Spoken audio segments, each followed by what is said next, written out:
회장님 며느리는 금수저 아닙니까?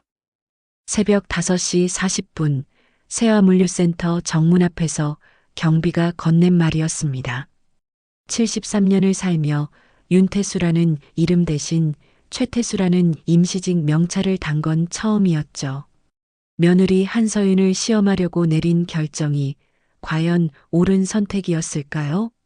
저는 인천 연수구에서 물류업으로 시작해 세화그룹을 일군 윤태수 73살입니다. 제 이야기가 마음에 닿는다면 구독과 좋아요로 응원 부탁드립니다. 감사합니다. 2025년 3월 17일 월요일 이른 새벽이었습니다. 세화물류센터는 인천 서구 가자동에 자리한 6층짜리 건물이었어요.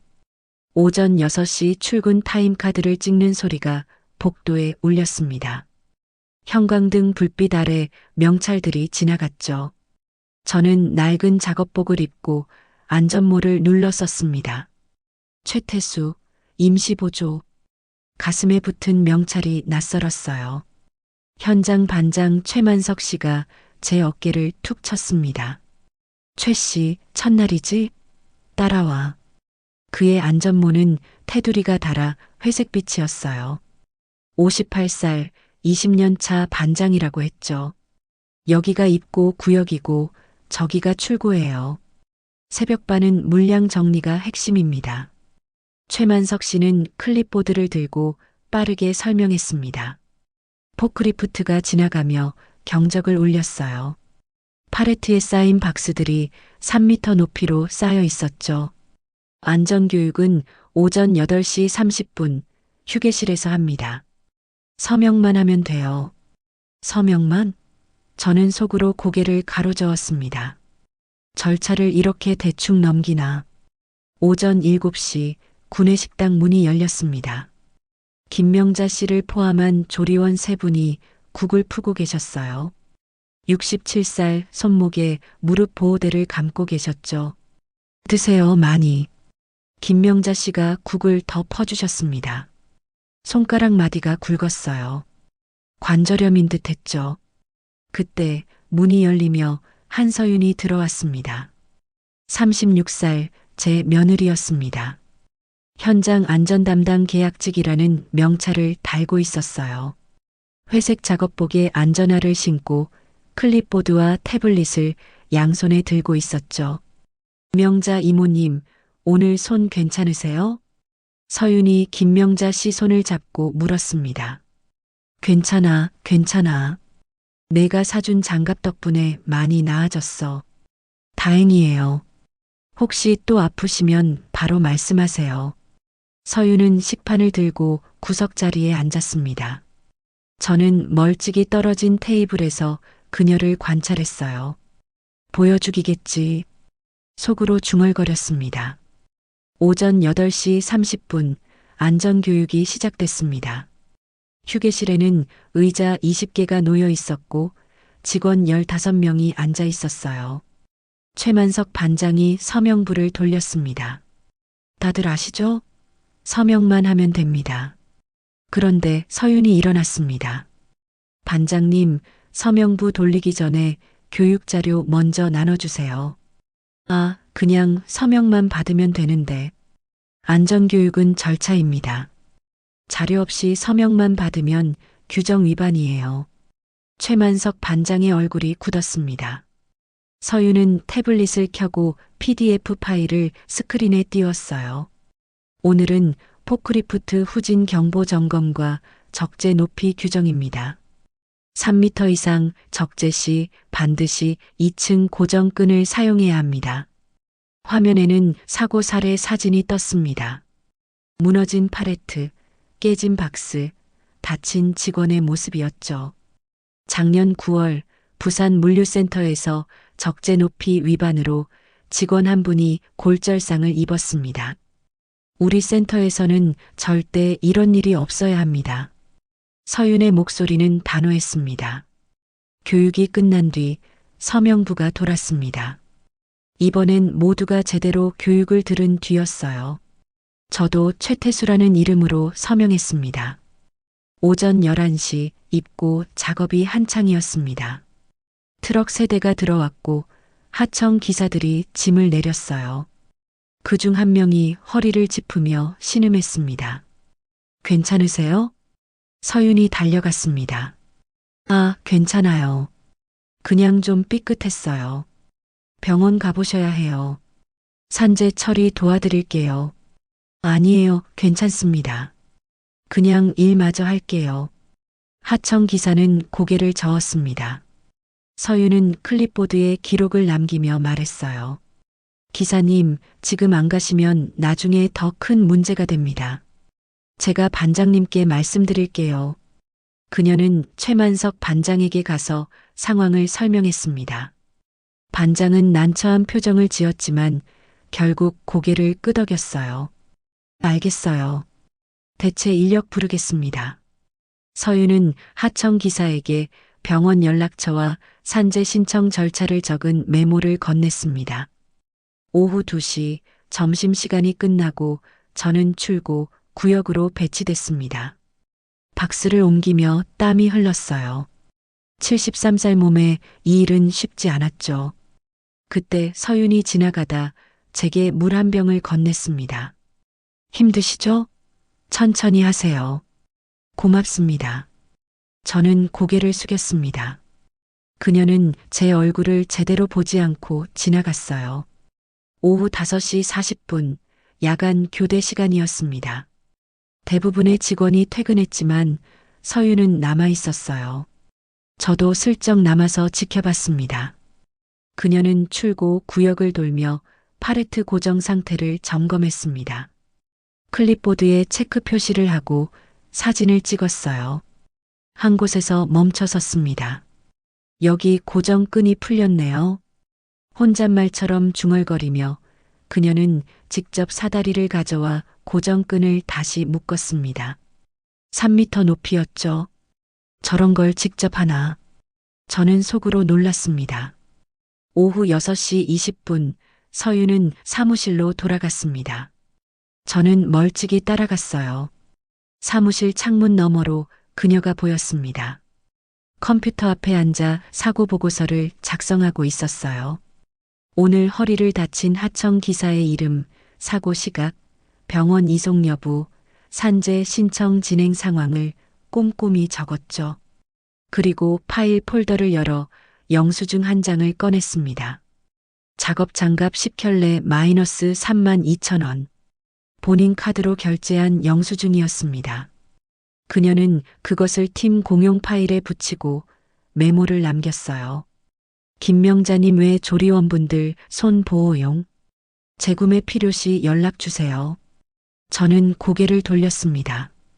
오후 6시 50분 서윤이 사무실 문을 잠그고 나왔습니다. 저는 복도 구석에 서 있었어요. 그녀는 휴대폰을 꺼내 문자를 확인했습니다. 화면에 떴습니다. 아빠 투석 일정 마이너스 목요일 오전 9시. 그녀는 캘린더에 일정을 입력하고 한숨을 쉬었습니다. 힘들겠구나. 저는 가슴 한구석이 저릿했습니다. 주차장으로 걸어가며 저는 생각했습니다. 보여주기라면 왜 아무도 모르는 곳까지 챙기는 걸까? 하지만 고개를 저었습니다. 아직 확실하지 않아. 더 지켜봐야 해. 73년을 살며 배운 게 있습니다. 사람은 쉽게 믿으면 안 된다는 것이었죠. 그런데 오늘 본 며느리의 모습은 제가 예상했던 것과 달랐습니다. 정말 진심일까요? 아니면 누군가를 의식한 연출일까요? 그 의문은 이틀 뒤 더 깊어졌습니다. 2025년 3월 19일 수요일 오전 8시 안전교육 시간이었습니다. 저는 휴게실 뒤쪽 자리에 앉아 있었어요. 최만석 반장이 서명부를 들고 들어왔습니다. 오늘은 시간이 없으니까 제가 대신 서명해 드릴게요. 다들 바쁘시잖아요. 그의 손에 펜이 쥐어져 있었습니다.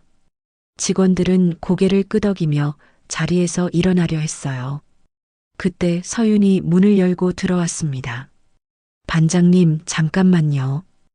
목소리가 차분했지만 단호했습니다. 서명부 대필은 규정 위반입니다. 교육을 진행한 후 본인이 직접 서명해야 해요. 최만석 반장의 얼굴이 굳었습니다. 안전담당님, 현장 사정 좀 봐주세요. 오늘 물량이 평소보다 20% 많아요. 시간이 없습니다. 물량이 많을수록 안전이 더 중요합니다. 사고 나면 물량은 아무 의미 없어요. 서윤은 태블릿을 켜고 스크린에 연결했습니다. 오늘 교육 주제는 적재 중량 초과 시 대처 방법입니다. 10분이면 됩니다. 최만석 반장은 입술을 깨물었습니다. 하지만 결국 고개를 끄덕였어요. 알겠습니다. 10분만 하세요. 서윤은 화면을 넘기며 설명을 시작했습니다. 팔레트 한 장당 최대 중량은 1000kg입니다. 초과 시 바닥 표시 등이 빨간색으로 바뀌죠. 이때 절대 무시하지 마세요. 화면에는 적재 중량 초과로 무너진 팔레트 사진이 떴습니다. 박스들이 사방으로 흩어지고 포크리프트 운전자가 다친 모습이었어요. 작년 11월 부산센터에서 중량 초과를 무시하고 작업하다 직원 한 분이 골반 골절상을 입었습니다. 6개월 입원하셨어요. 휴게실이 조용해졌습니다. 서윤은 말을 이었습니다. 요령은 규칙이 아닙니다. 규칙은 사람을 지키기 위해 있는 겁니다. 교육이 끝난 뒤 서명부가 돌았습니다. 이번에도 모두가 직접 서명했어요. 저도 최태수라는 이름을 적었습니다. 최만석 반장은 서윤을 따로 불렀습니다. 저는 복도에서 그들의 대화를 엿들었어요. 안전담당님, 현장 사정 좀 이해해 주세요. 물량 못 채우면 본사에서 뭐라고 합니다. 반장님, 사고 나면 본사는 더 큰 문제를 제기할 겁니다. 저도 현장 사정 압니다. 하지만 안전이 먼저예요. 그래도 반장님, 제가 본부에 물량 조정 건의서 올릴게요. 현장 인력 대비 물량이 과다하다는 내용으로요. 최만석 반장은 잠시 망설이다 고개를 끄덕였습니다. 알겠습니다. 그럼 부탁드립니다. 저는 그 모습을 보며 생각했습니다. 원칙을 지키면서도 현장을 챙기는구나. 오전 10시 저는 입고 작업을 하고 있었습니다. 트럭에서 박스를 내리는 일이었어요. 허리가 뻐근했죠. 그때 김명자 씨가 구내식당에서 나오는 모습이 보였습니다. 손에 커다란 냄비를 들고 계셨어요. 손목이 떨리고 있었습니다. 서윤이 달려갔습니다. 명자 이모님, 제가 들어드릴게요. 괜찮아, 괜찮아. 이모님, 손 아프시잖아요. 주세요. 서윤은 냄비를 받아들고 식당 안으로 들어갔습니다. 저는 멀찍이 따라갔어요. 식당 안에서 서윤이 김명자 씨의 손을 잡고 살펴보고 있었습니다. 이모님, 관절이 많이 부셨네요. 병원 가보셨어요? 병원은 무슨, 나이 들면 다 이래. 그래도 치료받으셔야 해요. 제가 병원 예약 도와드릴게요. 김명자 씨는 고개를 저었습니다. 괜찮아. 그냥 참으면 돼. 서윤은 한숨을 쉬고 클립보드에 메모를 남겼습니다. 김명자님 손 관절염 마이너스 병원 예약 권유 필요. 점심시간 저는 식당에서 밥을 먹고 있었습니다. 김명자 씨가 국을 퍼주시는데 손이 떨렸어요. 국자를 놓칠 뻔했죠. 서윤이 그 모습을 보고 있었습니다. 오후 3시 서윤이 사무실에서 나와 승용차를 타고 나갔습니다. 저는 궁금해서 슬쩍 물었어요. 안전담당님 어디 가셨어요? 옆 직원이 대답했습니다. 아, 잠깐 볼 일 있다고 하셨어요. 1시간 뒤 서윤이 돌아왔습니다. 손에 쇼핑백을 들고 있었어요. 그녀는 구내식당으로 가서 김명자 씨를 포함한 조리원 3분을 불렀습니다. 이모님들, 이거 써보세요. 쇼핑백에서 작업 장갑 10켤레를 꺼냈습니다. 손목 보호대가 달린 두꺼운 장갑이었어요. 이게 뭐야? 손 보호용 장갑이에요. 관절염 있으신 분들한테 좋대요. 제가 인터넷으로 찾아봤어요. 김명자 씨가 장갑을 끼워봤습니다. 손목이 단단히 고정됐어요. 오, 이거 좋은데? 많이 쓰세요. 불편하시면 말씀하시고요. 고마워, 서윤아. 근데 이거 얼마야? 우리가 돈 내야지. 아니에요. 제가 샀어요. 그냥 쓰세요. 서윤은 웃으며 사무실로 돌아갔습니다. 저는 그 뒤를 따라갔어요. 사무실 창문 너머로 그녀가 보였습니다. 책상 서랍에서 영수증을 꺼내 팀 공용 파일에 붙이고 있었어요. 작업 장갑 10켤레 마이너스 32,000원. 개인 카드 결제. 메모를 남겼습니다. 구내식당 조리원분들 손 보호용. 추가 필요시 연락 바랍니다. 저는 가슴이 먹먹해졌습니다. 누가 보라고 하는 게 아니네. 오후 5시 퇴근 시간이었습니다. 저는 일찍 나와 주차장에서 기다렸어요. 서윤이 차를 타고 나왔습니다. 저는 멀찍이 따라갔죠. 그녀는 인천의료원 쪽으로 향했습니다. 저는 주차장에서 내려 지켜봤어요. 서윤이 투석센터 앞에 섰습니다. 잠시 후 60대 남성이 휠체어를 타고 나왔어요. 얼굴이 핏기 없이 창백했습니다. 아빠, 오늘 어떠셨어요? 괜찮아. 내가 바쁠 텐데 왜 왔어? 아빠 투석 날은 꼭 와야죠. 서윤은 휠체어를 밀며 주차장으로 갔습니다. 차에 아버지를 태우고 안전벨트를 채워드렸어요. 서윤아, 내일은 괜찮아? 네, 괜찮아요. 아빠 걱정 마세요. 시댁에서 뭐라 안 해? 서윤은 잠시 침묵했습니다. 아빠, 저 일 잘하고 있어요. 걱정 마세요. 차가 출발했습니다. 저는 그 모습을 보며 서 있었어요. 가슴 한구석이 저릿했습니다. 저 아이는 혼자 많은 걸 짊어지고 있구나. 저녁 6시 30분, 저는 집으로 돌아왔습니다. 연수구 송도에 있는 저택이었어요. 거실 소파에 앉아 생각에 잠겼습니다. 며느리를 시험하려고 했는데 오히려 내가 뭔가 배우고 있는 건가. 하지만 고개를 저었습니다. 아직 확신할 수 없어. 더 지켜봐야 해. 그런데 오늘 본 장면들이 자꾸 떠올랐습니다. 장갑을 나눠주는 서윤의 미소, 아버지를 챙기는 모습, 규정을 지키면서도 현장을 배려하는 태도. 보여주기라면 왜 누구도 모를 곳까지 이렇게 챙기는 걸까요? 그 질문에 답이 필요했던 건 이틀 뒤였습니다. 2025년 3월 21일 금요일 오전 10시 세화물류센터 사무실에 낯선 차 한 대가 들어왔습니다. 검은색 제네시스였어요. 번호판을 보니 본사 차량이었죠. 비서실장 박무성 씨가 내렸습니다. 55살, 20년 넘게 제 곁에서 일해온 사람이었어요. 가죽 서류 가방을 들고 반짝이는 구두를 신고 있었죠. 저는 작업복을 입고 구역에서 박스를 정리하고 있었습니다. 박무성 씨는 저를 알아보지 못했어요. 안전모를 깊이 눌러 쓴 덕분이었죠. 그는 곧장 현장 사무실로 들어갔습니다. 저는 슬쩍 뒤를 따라갔어요. 사무실 문이 살짝 열려 있었습니다. 박무성 씨가 최만석 반장과 이야기하고 있었어요. 반장님, 안전 담당 한서윤 씨에 대해 여쭤볼 게 있습니다. 아, 네. 무슨 일이신지요? 그분이 요즘 어떻게 일하시나요? 최만석 반장은 잠시 망설이다 대답했습니다. 성실하게 잘하십니다. 규정도 철저하게 지키시고요. 혹시 이상한 점은 없으신가요? 예를 들어 돈 관련된 부분이라든지. 돈이요? 아, 장갑 사준 거 말씀하시는 건가요? 그건 본인 돈으로 사셨어요. 박무성 씨는 고개를 끄덕이며 메모를 남겼습니다. 알겠습니다. 감사합니다.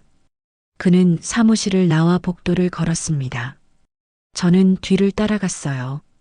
박무성 씨가 휴대폰을 꺼내 통화를 걸었습니다.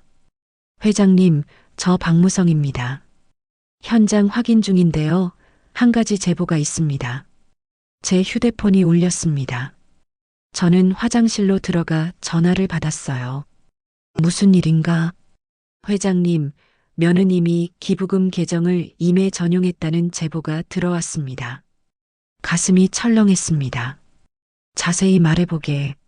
세화공익재단 계정에서 500만 원이 인출됐는데 용도가 불분명합니다. 며느님 명의 카드로 결제된 내역도 있고요. 확인했나? 네, 회계팀에서 확인 중입니다. 필요하시면 인사위원회 소집하겠습니다. 저는 침묵했습니다. 일단 대기하게. 내가 직접 확인하겠네. 알겠습니다, 회장님. 전화를 끊고 저는 거울을 봤습니다. 얼굴이 굳어 있었어요. 기부금을 전용했다고? 믿고 싶지 않았지만 박무성 씨는 거짓말을 할 사람이 아니었습니다. 오전 11시 30분 저는 출구 구역으로 돌아갔습니다. 그때 포크리프트 경보음이 울렸어요. 삐삐삐.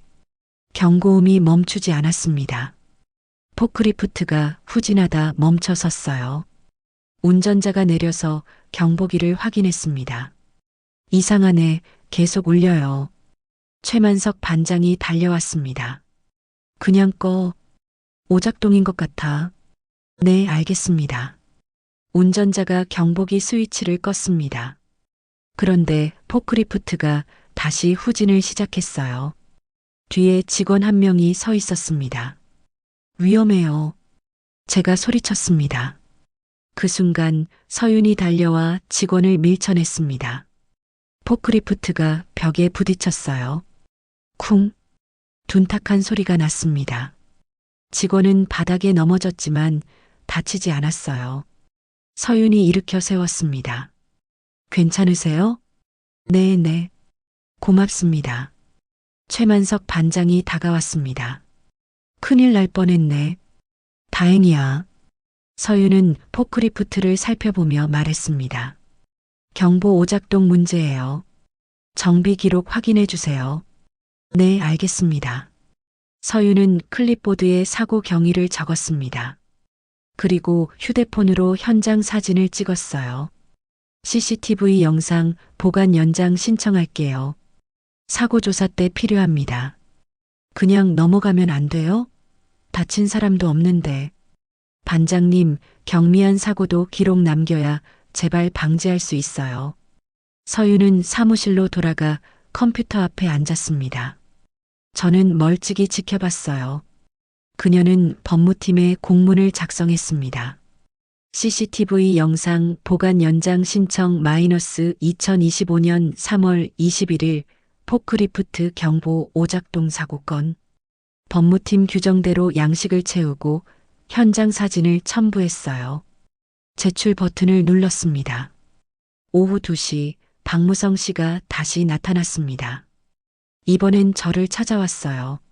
최 씨, 잠깐 나와 보시죠. 저는 그를 따라 주차장으로 나갔습니다. 차 안에서 그는 서류 봉투를 건넸어요. 회장님, 이게 기부금 전용 내역입니다. 봉투를 열어보니 회계장부 복사본과 카드 결제 내역이 들어 있었습니다. 세화공익재단 계정 출금 마이너스 500만 원. 용도 미상. 한서윤 명의 카드 결제 마이너스 320만 원. 항목 의료비. 저는 눈살을 찌푸렸습니다. 이게 확실한가? 네, 회계팀에서 확인했습니다. 며느님이 재단 돈을 개인 용도로 쓴 것으로 보입니다. 개인 용도라니. 아버님 투석 치료비로 추정됩니다. 가슴이 답답해졌습니다. 박무성 씨는 가죽 수첩을 꺼내지 않고 말했습니다. 회장님, 인사위원회를 소집하는 게 좋겠습니다. 이건 명백한 횡령이에요. 횡령이라고 단정하기엔 이르네. 하지만 증거가 명확합니다. 이대로 두면 회사 이미지에도 타격이 갑니다. 박무성 씨는 빨간 도장을 꺼내 제 손에 쥐어줬습니다. 세화그룹 회장 직인이었어요. 73년을 살며 수없이 찍었던 도장이었죠. 회장님, 결정하셔야 합니다. 저는 도장을 쥐고 침묵했습니다. 그때 사무실 문이 열리며 서윤이 나왔습니다. 그녀는 저희를 보고 다가왔어요. 회장님, 포크리프트 사고 건으로 보고 드릴 게 있습니다. 박무성 씨가 가로막았습니다. 지금은 바쁘십니다. 나중에 보고하세요. 사람 다칠 뻔한 사고인데 나중으로 미룰 수 없습니다. 서윤의 목소리가 단호했습니다. 저는 고개를 끄덕였습니다. 말해보게. 서윤은 태블릿을 꺼내 CCTV 영상을 보여줬어요.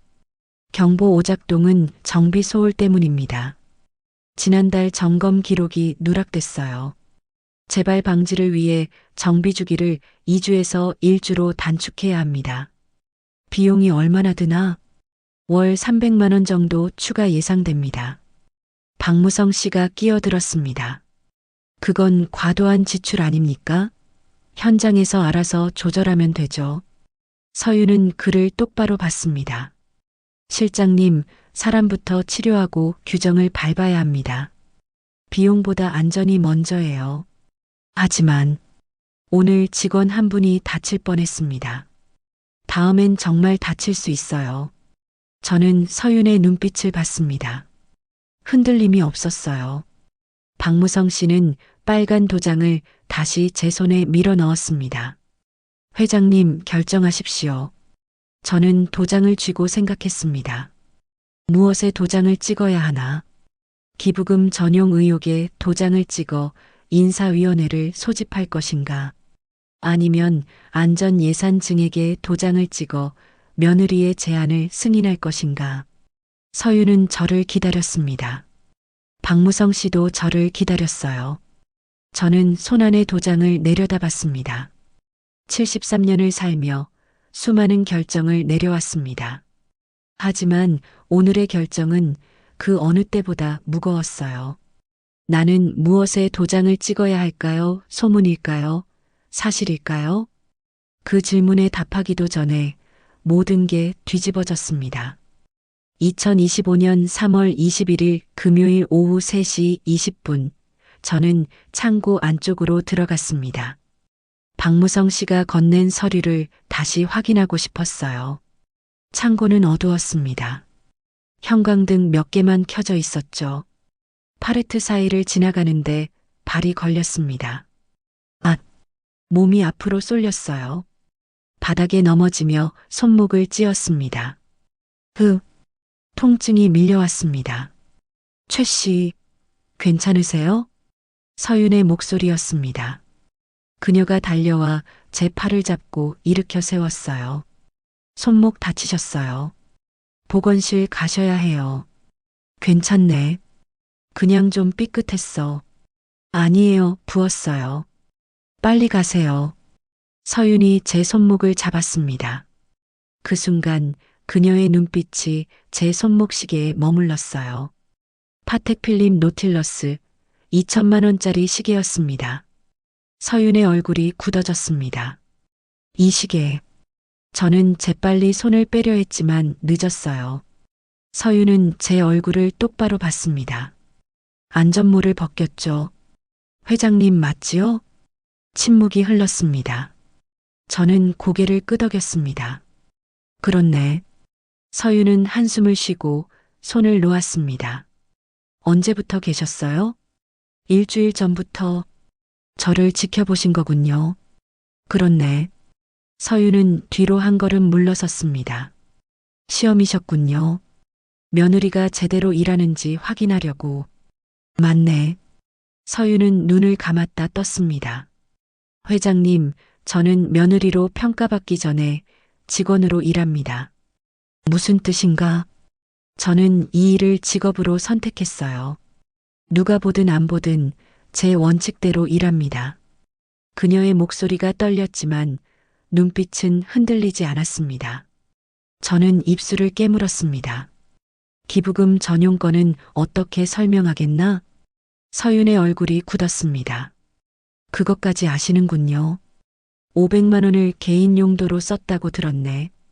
서윤은 클립보드를 꺼냈습니다.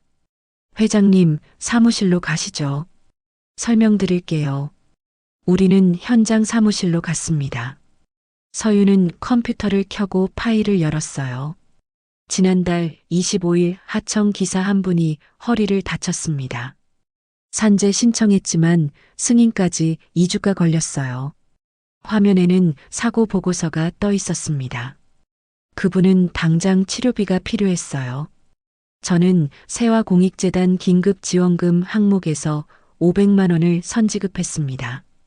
그게 규정에 맞나? 네, 재단 규정 3조에 긴급 의료 지원이 명시돼 있어요. 다만 회계 처리가 미숙해서 용도가 불분명하게 기록됐습니다. 서윤은 다른 파일을 열었습니다. 치료비 320만 원은 제 카드로 먼저 결제했고 나머지 180만 원은 재단 계좌로 환급받았어요. 영수증 여기 있습니다. 화면에는 병원 영수증과 계좌 이체 내역이 떠 있었습니다. 저는 숨을 들이마셨습니다. 왜 먼저 보고하지 않았나? 긴급 상황이었어요. 보고서는 이틀 뒤 올렸습니다. 법무팀에서 확인 중이에요. 박무성 실장은 이걸 모르고 있었나? 실장님께는 보고 안 드렸습니다. 규정상 현장 안전 담당은 법무팀에 직보하도록 돼 있어요. 저는 고개를 숙였습니다. 내가 뭘 한 건가? 서윤은 말을 이었습니다. 회장님, 저는 이 일을 사랑합니다. 사람이 다치지 않는 일터를 만들고 싶어요. 그래서 규정을 지키고 현장을 챙깁니다. 그래서 장갑도 사주고 아픈 사람도 챙기는 건가? 네. 사람이 먼저예요. 저는 창밖을 봤습니다. 해가 기울고 있었어요. 자네는 왜 이 일을 선택했나? 서윤은 잠시 침묵하다 대답했습니다. 아버지 때문이에요. 아버지? 아버지가 건설 현장에서 일하셨어요. 10년 전 추락사고로 다리를 다치셨죠. 산재 처리도 제대로 안 됐고 치료비도 못 받으셨어요. 서윤의 목소리가 낮아졌습니다. 그때 저는 생각했어요. 규정만 제대로 지켜졌어도 아버지는 다치지 않았을 거라고. 그래서 안전일을 하게 된 건가? 네. 아버지 같은 분이 더 이상 생기지 않도록요. 저는 가슴이 먹먹해졌습니다. 자네 아버지는 지금 어떤가? 신부전증으로 일주일에 3번 투석 받으세요. 제가 모시고 다닙니다. 시댁에서 뭐라 하지 않나? 서윤은 쓴웃음을 지었습니다. 회장님, 아드님은 바쁘세요. 이해합니다. 미안하네. 아니에요. 저는 제 일을 할 뿐이에요. 저는 서윤을 봤습니다. 36년을 살며 아버지를 모시고 일을 사랑하고 사람을 챙기는 여자. 제가 시험하려 했던 사람이었습니다. 회장님, 한 가지만 여쭤봐도 될까요? 말해보게. 왜 저를 시험하셨어요? 믿지 못하셨나요? 저는 침묵했습니다. 자네가 우리 집안에 맞는 사람인지 확인하고 싶었네. 그래서 결론은 내리셨나요? 저는 고개를 저었습니다. 아직 모르겠네. 하지만 한 가지는 확실해졌어. 뭔가요? 시험 받아야 할 사람은 자네가 아니라 나였네. 서윤은 눈을 크게 떴습니다. 저는 일어섰습니다. 내가 뭘 놓치고 살았는지 자네가 보여줬네. 고맙네. 회장님, 이제 돌아가겠네. 자네도 퇴근하게. 저는 사무실을 나섰습니다. 주차장으로 걸어가며 저는 생각했습니다. 시험은 과연 누구를 위한 것이었나? 며느리를 검증하려 했던 시험이 오히려 나를 돌아보게 만들었습니다. 규정, 사람, 원칙. 저는 그동안 무엇을 지켜왔을까요? 가문의 명예? 회사의 이익? 아니면 사람의 존엄? 차에 올라타며 저는 빨간 도장을 꺼냈습니다. 박무성 씨가 쥐어준 도장이었어요. 무엇에 찍어야 하나? 인사위원회 소집 문서에 찍을 것인가? 아니면 다른 것에 찍을 것인가? 저는 아직 답을 찾지 못했습니다. 하지만 한 가지는 확실했어요. 이제 시험을 멈출 수 있을까요? 아니면 끝까지 가야 할까요? 답은 이틀 뒤에 찾았습니다. 2025년 3월 23일 일요일 오전 10시 송도 저택 2층 서재에서 가족회의가 열렸습니다. 참석자는 저 아들 윤지훈, 며느리 한서윤, 그리고 비서실장 박무성 씨였어요. 테이블 위에는 서류 뭉치가 놓여 있었습니다. 저는 그 서류들을 하나하나 펼쳤죠. 윤지훈이 먼저 입을 열었습니다. 아버지, 이번 일은 심각합니다. 기부금을 개인 용도로 쓴 건 명백한 횡령이에요. 자세히 듣고 판단하겠다. 저는 차분하게 말했습니다. 박무성 씨가 서류를 꺼냈어요. 회장님, 세화공익재단 계좌에서 500만 원이 인출됐고 며느님 카드로 320만 원이 결제됐습니다. 용도 불분명이에요. 서윤은 조용히 앉아 있었습니다. 저는 그녀에게 물었습니다. 설명해보게. 서윤은 태블릿을 꺼냈습니다. 지난달 25일 하청 기사 박진수 씨가 작업 중 허리를 다쳤습니다. 산재 신청했지만 승인까지 2주 걸렸어요. 그분은 당장 수술이 필요했습니다. 화면에는 병원 진단서가 떠 있었어요. 저는 세화공익재단 긴급지원금 규정 3조에 따라 500만 원을 선지급했습니다. 제 카드로 먼저 결제하고 영수증 처리 후 180만 원을 환급받았어요. 증거가 있나? 네, 여기 있습니다. 서윤은 병원 영수증, 계좌 이체 내역, 재단 규정 문서를 꺼냈습니다. 박무성 씨가 끼어들었습니다. 하지만 사전 보고 없이 임의로 처리한 건 절차 위반 아닙니까? 긴급 상황이었습니다. 규정상 이틀 내 사후 보고하면 됩니다. 법무팀에 보고서 제출했어요. 윤지훈이 테이블을 쳤습니다. 그래도 문제예요. 우리 집안 며느리가 현장 일에 이렇게 깊이 관여하는 게 맞습니까? 지훈아, 진정하게. 저는 아들을 제지했습니다. 며느리가 아니라 직원으로서 일한 거 아닌가. 그래도 우리 집엔 안 맞는 사람이에요. 이렇게 독단적으로 일하면 나중에 문제 생깁니다. 윤지훈의 목소리가 커졌습니다. 저는 서류 뭉치를 꺼냈습니다. CCTV 클립 USB, 안전교육 서명부 복사본, 치료비 입금 내역, 현장 직원 인터뷰 기록. 일주일 동안 제가 모은 자료였어요. 이걸 보게. 저는 USB를 노트북에 꽂았습니다. 화면에 영상이 재생됐어요. 서윤이 김명자 씨 손을 잡고 장갑을 건네는 장면, 하청 기사에게 병원 연락처를 알려주는 모습, 늦은 밤 팔레트 고정끈을 다시 묶는 장면. 윤지훈은 입을 다물었습니다. 저는 서명부를 펼쳤습니다. 이건 안전교육 서명부일세. 최만석 반장이 대필하려 했던 걸 서윤이 막았어. 그건 요령은 규칙이 아니라고 했더군. 사람을 지키기 위해 규칙이 있다고. 저는 치료비 입금 내역을 보여줬습니다. 박진수 씨 치료비 500만 원, 전액 집행됐네. 산재 승인 후 재단 계좌로 환급도 완료됐고 박무성 씨의 얼굴이 굳었습니다. 저는 그를 똑바로 봤습니다. 박 실장, 자네는 왜 이 내역을 확인하지 않았나? 그건 회계팀에서 보고받은 대로. 회계팀은 용도 불분명이라고만 했지. 법무팀 보고서는 확인 안 했겠지. 박무성 씨는 땀을 흘렸습니다. 저는 서류 한 장을 더 꺼냈습니다. 이건 감사팀 보고서일세. 지난 3개월간 비서실 공급업체 계약건을 조사했어. 회장님, 그건 리베이트가 있었더군. 월 평균 200만 원씩 600만 원. 테이블이 조용해졌습니다. 저는 계속 말했습니다. 서윤이 현장 규정을 강화하면서 공급업체 계약도 재검토하게 됐어. 자네 입지가 좁아지니까 서윤을 제거하려 한 거 아닌가? 박무성 씨는 고개를 숙였습니다. 죄송합니다, 회장님. 사표 내게. 네. 박무성 씨는 일어나 서재를 나갔습니다. 윤지훈이 말했습니다. 아버지, 하지만 서윤 씨는 여전히 우리 집안과 안 맞아요. 너무 원칙적이고 융통성이 없어요. 저는 아들을 봤습니다. 지훈아, 맞지 않은 건 서윤이 아니라 우리의 오래된 룰이었네. 네. 우리는 그동안 무엇을 지켜왔나? 가문의 명예?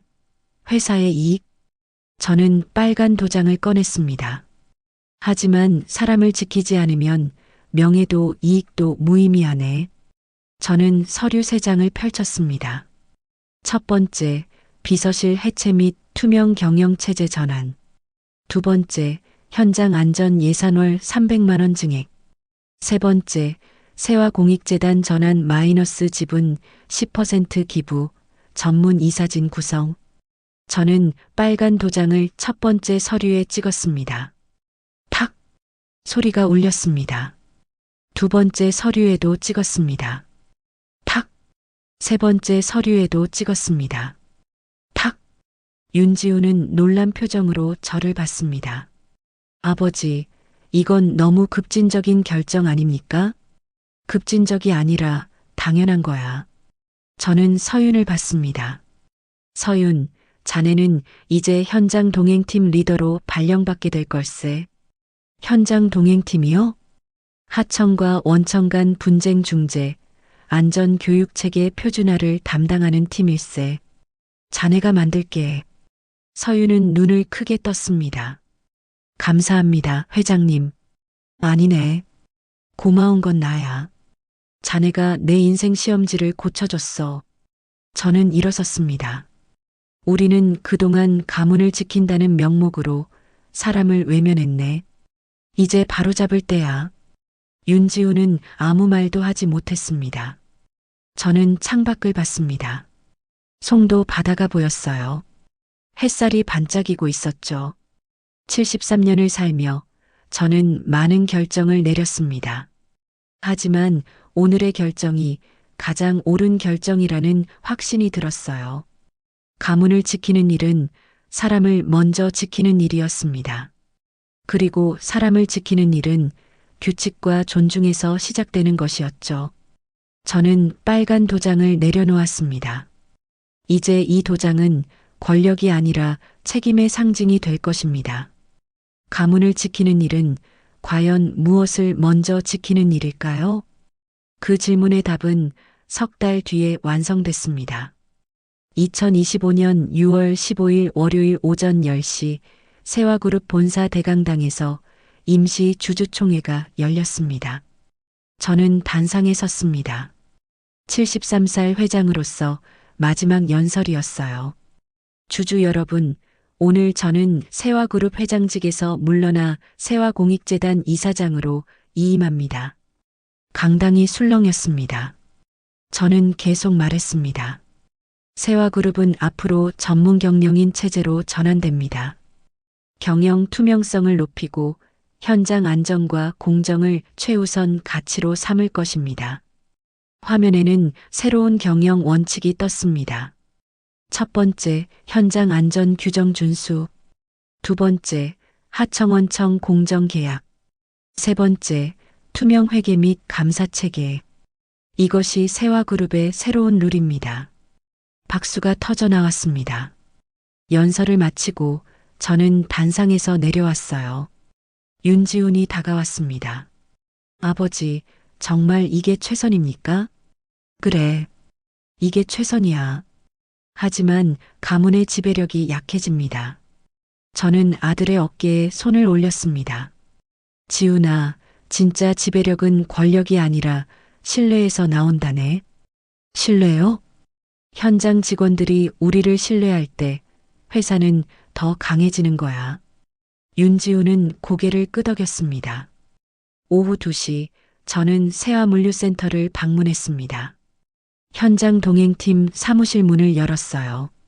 서윤이 직원 5명과 회의 중이었습니다. 이번 달부터 하청 기사분들 안전교육을 원청과 동일하게 진행합니다. 교육비는 본사에서 전액 지원해요. 좋습니다. 자료 준비하겠습니다. 팀원 한 명이 대답했습니다. 서윤은 저를 보고 일어났습니다. 회장님, 아니 이사장님. 어서 오세요. 바쁜가? 아니에요. 잠깐 나가실까요? 우리는 구내식당으로 갔습니다. 김명자 씨가 국을 끓이고 계셨어요. 손에는 서윤이 사준 장갑을 끼고 있었죠. 명자 씨, 손은 좀 어떤가? 아, 회장님. 많이 좋아졌어요. 서윤이가 사준 장갑 덕분에요. 다행이네. 저는 식당 벽을 봤습니다. 액자 하나가 걸려 있었어요. 낡은 안전모와 작업 장갑이 들어 있었습니다. 저건 뭔가? 서윤이 대답했습니다. 최만석 반장님이 쓰시던 안전모예요. 이제 새 걸로 바꾸셨어요. 그리고 제가 처음 샀던 장갑 한 켤레요. 왜 액자에 넣었나? 기억하려고요. 우리가 어디서 시작했는지. 저는 고개를 끄덕였습니다. 좋은 생각이네. 우리는 식당을 나와 주차장으로 걸었습니다. 서윤, 자네 덕분에 많이 배웠네. 저도요, 이사장님. 뭘 배웠나? 용기요. 옳은 일을 하는데 용기가 필요하다는 걸 배웠어요. 저는 웃었습니다. 자네는 원래 용기 있었어. 아니에요. 처음엔 무서웠어요. 회장님 며느리라는 게 짐이었어요. 지금은 괜찮아요. 저는 그냥 직원이니까요. 서윤은 웃었습니다. 저는 차에 올라타며 말했습니다. 고맙네. 내 인생 시험지를 고쳐줘서 저야말로 감사합니다. 기회를 주셔서. 차가 출발했습니다. 백미러로 서윤이 손을 흔드는 모습이 보였어요. 저는 빨간 도장을 꺼냈습니다. 이제 이 도장은 세화공익재단 이사장 직인이었습니다. 권력의 상징에서 책임의 상징으로 바뀐 거죠. 저는 창밖을 봤습니다. 인천 서구 하늘에 구름이 떠 있었어요. 73년을 살며 저는 많은 유산을 만들었습니다. 회사, 재산, 명예. 하지만 진짜 유산은 따로 있었어요. 사람을 존중하는 문화, 규칙을 지키는 원칙, 현장을 신뢰하는 시스템. 그것이 제가 남길 진짜 유산이었습니다. 석 달 뒤 가을이 왔습니다. 2025년 9월 5일 목요일 세화공익재단 개소식이 열렸습니다. 저는 이사장으로서 첫 연설을 했어요. 우리는 오늘 새로운 시작을 합니다. 현장 노동자 안전 교육, 산재 피해자 지원, 공정 계약 문화 확산. 이것이 세화공익재단의 목표입니다. 박수가 터져 나왔습니다. 개소식이 끝나고 저는 재단 사무실로 갔습니다. 책상 위에는 서윤이 보낸 편지가 놓여 있었어요. 이사장님께 현장 동행팀 첫 분기 보고서입니다. 하청기사 안전교육 이수율 100%, 산재 사고 전년 대비 40% 감소했습니다. 감사합니다. 한서윤 드림. 저는 편지를 접어 서랍에 넣었습니다.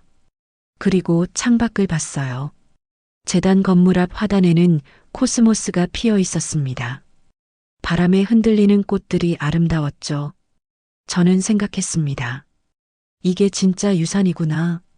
사람을 지키는 일, 규칙을 세우는 일, 현장을 존중하는 일. 그것이 제가 73년을 살며 배운 가장 큰 교훈이었습니다. 그리고 이제 그 교훈은 다음 세대로 이어질 것입니다. 저는 빨간 도장을 꺼냈습니다. 재단 사업 계획서에 도장을 찍었어요. 탁! 소리가 울렸습니다. 이제 이 도장은 사람을 위한 결정에만 쓰일 것입니다. 저는 웃었습니다. 며느리를 시험하려 했던 일주일이 제 인생을 바꿨습니다. 그리고 그 변화는 회사와 가족, 그리고 많은 사람들의 삶을 바꿨죠. 여기까지가 제 이야기였습니다. 끝까지 들어주셔서 고맙습니다. 구독과 좋아요는 큰 힘이 됩니다. 그리고 댓글로 여러분의 이야기도 들려주세요. 어디에서 듣고 계신지도 알려주세요. 감사합니다. 다음은 우리 모두의 시험입니다. 우리는 현장을 존중하는가요?